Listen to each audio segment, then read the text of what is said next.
කසොත් රජුගේ බල්ල කොටුවයි සුකුමල සිගිරි ලඳුන් කාගෙත් නෙත් සිත් පිනවයි මදහස බැල්ම ඇගේ හරිම ලක්ෂණයි ඔබේ සුරතල්ලෝය නාමය හැමදා සුදීලයි ඔබේ සුරතල්ලෝය නාමය හැමදා සුදීලයි සීගිරි ගිරි සිකරය කසොත් රජුගේ බල්ල කොටුවයි සුකුමල සිගිරි ලඳුන් කාගෙත් නෙත් සිත් පිනවයි මදහස බැල්ම ඇගේ හරිම ලක්ෂණයි ඔබේ සුරතල්ලෝය නාමය සීගිරි පැරණි භාවයේ නටබුන් එදා කාශ්‍යප රජුම රජකම් කර කාලේ ඉඳන් අද වෙනකොට අවුරුදු 1600යි. කාශ්‍යප සියවස් කාලේ කොහොමද? පස්වෙනි සියවසේ. ඒ කරපු දෙයක් තමයි අද මේ ආවිලා බලන්නේ. දැන් ඕගොල්ලෝ මේ පස්වෙනි සියවසේ බලපු දේ දිහා බලලා අපි ආපහු මතකයට ගන්න ඕනේ. මේවා මෙහෙම තිබුණාද නැත්නම් මේවා කවුද හොයාගත්තේ කොහොමද මේක තිබුණේ? එදා අපේ රට ඉංග්‍රීසියෙන් පාලනය කරන කාලේ 1868 එක් සීපිට බෙල් කියලා මහත් වෙන පුළා ඒක කොට අපේ මෙයාට පින්නා දෙනකොට ගණ කලාවෙන් යට වෙලා අපේ මම කියන පැත්ත බලපා ඒගොල්ලෝ ගිහිලා තියෙනවා. ඒ තිබුණු දේ තමයි ටිකෙන් ටික ලිපිල් කරන ගිහිල්ලා උද්‍යානය බවට දැනගෙන මේක ඉතිහාසයේ ගලපලා ගත්තාම කාශ්‍යප විජාත සම්බන්ධයි මේක උද්‍යානය. මේක ඇතුළෙන් දෝර මාර්ග කීයක් තියෙනවා? 3යි. උගේ අර පැත්තෙන් අර පෙළේ පිදුලංගල ආරාධන දොගුළු. උතුරුදොරටුව පිදුලංගල උතුරුදොරටුව මේක බටහිර මාර්ග මේ පැත්තෙන් දකුණු මේක බඩුවක් නැහැ. දැන් උලම යන්නේ කොයි පැත්තට බටහිර මාර්ගේ. දැන් අපි අපෙන් අහන්න ඕන දේ තමයි මේ කාශ්‍යප රජු කොහින්ද ගිහිල්ලා තියෙන්නේ? බටහිර මාර්ගේ. ඇයි එහෙම කියන කරුණක් තියෙනවද? ඔව්. උතුරු මාර්ගයේ දකුණු මාර්ගයේ පරිපෙල් නැහැ. අස්සකරත්තුන් මේක ඇතුළට බඩු බාහිරද ගින්නේ නැති. නමුත් මේ මාර්ගයේ තනි කිලින් ගලේ බැඳට අර පරිපෙලේ ගල් වර්ග තමයි චන්ද්‍රකාන්ති පාෂාණ කියන ගල් වර්ගය. අනිත් පැත්තවල මේක නැහැ. දැන් ඔයගොල්ලෝ බටහිර මාර්ගය ඇතුළේ උද්‍යානයේ ඇතුළේ ඉන්නේ නැහැ.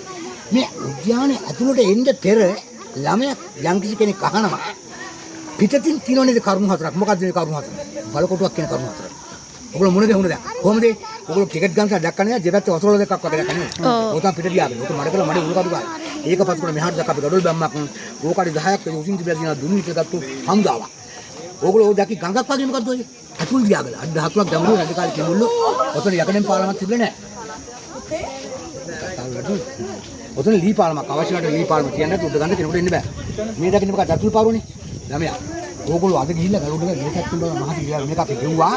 මේ පැත්තෙන් අරන් ගිහලා වැවට සම්බන්ධ කරලා මේ පැත්තෙන් ගිහිල්ලා වැවට සම්බන්ධ කරගත්තාන් පස්සේ මේ අතුල් කොටස අක්කර 50ක් දෙකක් තියෙනවා.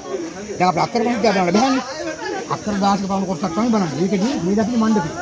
මාළිගේ මන්දිරේ මණ්ඩපය. ඉදා මේක මෙහෙම තිබ්බ නැහැ. අර වගේ පස්කොළු නටන තිබ්බ එකක් තමයි අපි පස්සිට උණු කරගෙන ඉවත්තා ගත්තාම මේක අපි දැනගත්තා. රජකාලේ මණ්ඩපය ඉහළට හදලා වටේට පිළිගලු ගල්වල මේ මත පුරවල පොකුණු වටේට ගලාගෙන යන්න හැබැයි විශාල විදුලි වාහනකින් ගියා. අතුලට සුලගත් එක මේක ජිසි කරගන්න දෙවියන්. දයාකන්සින් දිවිලෑන් සුභාය සම්පත්තුයි. අපි මේ ප්‍රතිස්ථාන කරලා බලුවා මේකට මේ පැත්තේ තියෙනවා.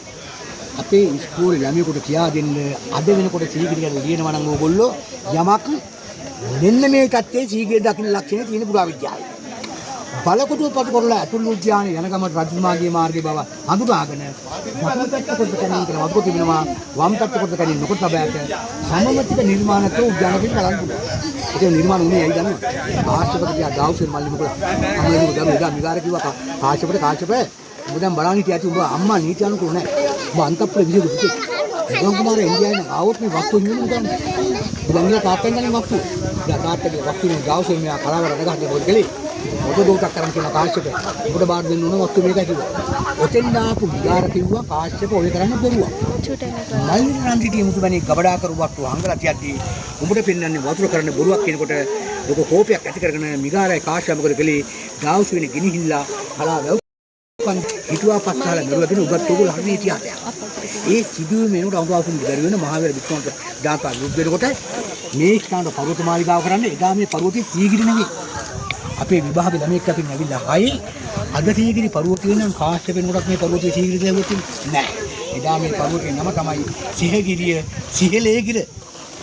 ඔතන වැඩ හිටපු ස්වාමීන් වහන්සේ අපිට පිළිතුරුවන්ගලට රජමහා විහාරස්ථාන හද ගලේ රත්තරන් කියලා පූජා කළ නිසා තමයි රම්පිලුගල පිළිතුරුවන්ගලටපත් වෙන්නේ.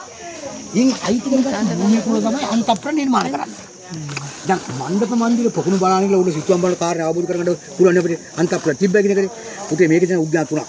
අතෙන් එකක් ජල උද්‍යාන. ඒකේ මුඩ කොටස ගල් නිසා ශෛලමය උද්‍යාන. දැන් යකට බලන්න යනකො. දැන් ඔයගොල්ලෝ ගල් දොට්ටුවක් වෙන මෙහෙම ඇතුලින් ගිහලා උඩ කොට වෙන්නේ මාළක උද්‍යානයි. ඇයි මාළක උද්‍යාන කියලා කියන්නේ? මලුවක් හදන බැම්මක් හදන පට්ටි කරලා එනවා. කඩපත්වර සිංහපාති කලමුදු ගල් මාලිගා ප්‍රමාණයට නැන්නා අක්කර 3 මාර්ග විශ්න කර උඩ. උඩ මාලිගාවේ නම තමයි ආලක මන්දාව. කාශ්‍යප එන්න පෙර මං අර කිව්වේ සිහිලේගිරිය කියලා. දරුවා සිහිලේගිරියලා තියෙන මෙන්න මෙහෙමයි. ඕගොල්ලෝ සිංහපාද මලුට නගලා සිංහගේ අත්වරු මෙහෙම බලන්න. සුලැඟිල්ල ඇඟිලි තුන මහා ප්‍රගිලි පිටි දෙක. ඔතන ගල් පඩිපිටක් නකලා යකඩ පඩිපිලේ නැගිලි කොට අපිට හිතෙනවා රජුරු කොහොමද දන්නේ මේ දරුවෝ නැංගි. රජ කාලයකට ගහන යන උතන අපි පරීක්ෂා පාත්‍ර බැලුවා. අඩි 60ක් විතර සිංහා ගොළු කඩලෙන් හදලා අත්වරුත් එක්ක මහා පර්වතයට සම්බන්ධ කරලා මෙන්න මෙහෙම තිබලා තියෙනවා. කඩන වැටලා නෙමෙයි තියෙන්නේ. අපි දකින්නවට ගලිය කට්ට උහිලට කපලා. මහා පර්වතේ. හැබැයි නැගිලි පාරවල් නෙමෙයි ඔය. ගඩොල් ගාට අතුල් කරලා සත්‍තිම සිංහරුවක් නිර්මාණ කළ අත්පවුරත් එක්ක මෙන්න මෙහෙම තිබිලා කට ඇතුලෙන් ගිහිල්ලා අවුරුදු මතුරු පර්වතයේ මෙහෙමනම් ආරක්ෂක පිටියක් හදාගෙන පඩිපෙලකින් තමයි කාශ්‍යප ගල්දුණු මාලිගාවට ගිහින් තියෙන්නේ.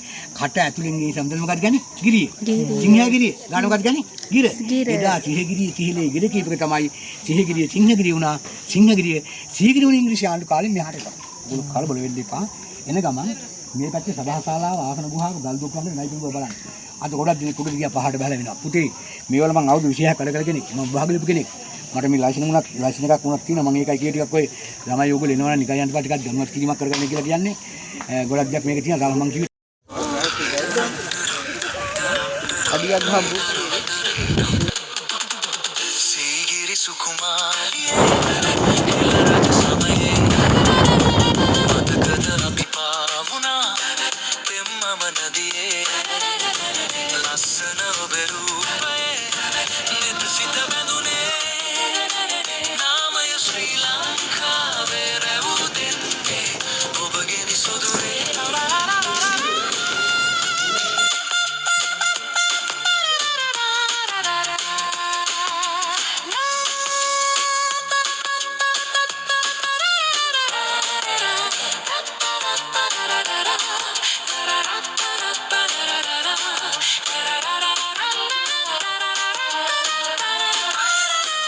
අතකින් මල් දරලා හසරැලි පාලා සුසිනිදු සලුවතාලා පිලවුම් ගාලා ගෝමර ප්‍රතිවිදාලා විස්නය දීලා ආදරයෙන් නොම් කාලෙ මේ දැස්සේ සිතුවම් වීලා සීගිරි සුකුමාලියේ හෙළ රජ සමයේ මතකද අපි පාවුණා පෙම්මම නදියේ